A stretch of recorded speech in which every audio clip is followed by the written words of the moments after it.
Nouveau numéro de tourisme en Sarthe.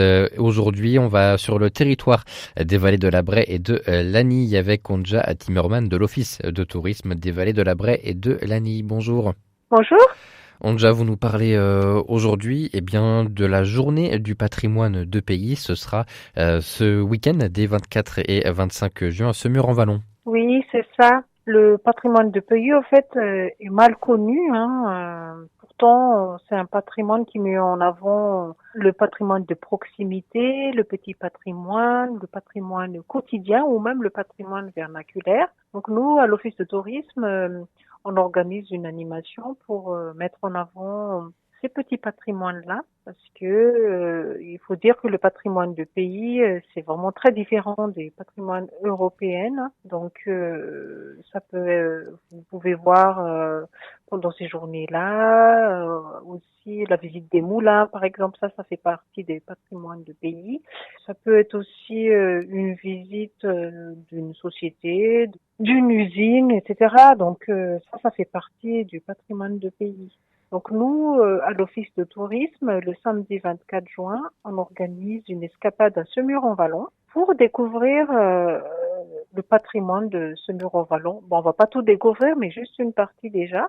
Et donc, je vais vous dévoiler le contenu du programme du 24 juin. Eh bien, on y va. Qu'est-ce qu'il y a dans ce programme du coup? À 10h30, nous visiterons le musée de la paix à Semur-en-Vallon.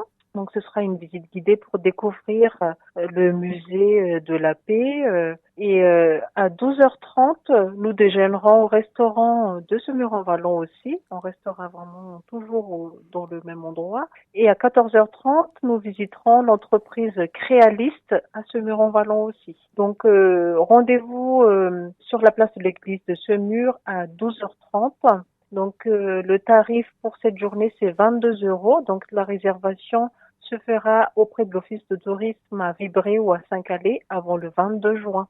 Oui, donc il faut se dépêcher si on veut y assister. Oui, exactement, parce qu'en plus c'est limité à 25 personnes pour une question de sécurité au niveau de la visite de l'entreprise l'après-midi. Donc il vaut mieux nous appeler pour réserver. Pourquoi c'est intéressant pour vous finalement de faire l'écho de cette journée-là et de ce patrimoine de pays? Vous l'avez dit, hein, c'est différent des Oui. journées européennes du patrimoine. Quelles sont un peu du coup les différences entre les deux et quelles sont, on va dire, la plus-value des journées du patrimoine de pays? Donc au fait, le patrimoine de pays peut être défini comme, je veux dire, donc un patrimoine déjà différent du patrimoine protégé des monuments historiques, hein. C'est un patrimoine local déjà, c'est vraiment localisé localement. Et ensuite, c'est un patrimoine fonctionnel.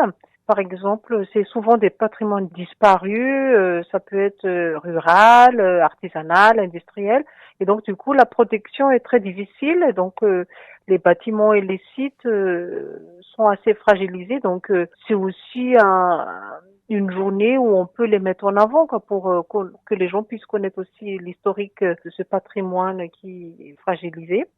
Et puis, ça peut être aussi, comme j'ai dit tout à l'heure, le patrimoine de la vie quotidienne passée.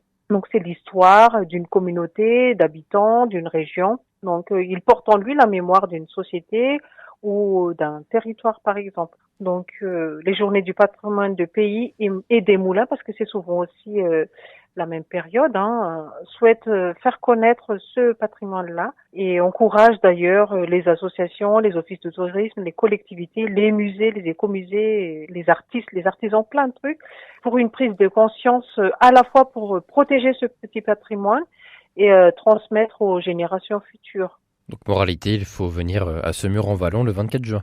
Ouais, il n'y a pas de souci.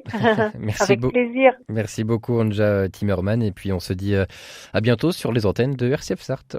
Oui, merci beaucoup, à bientôt.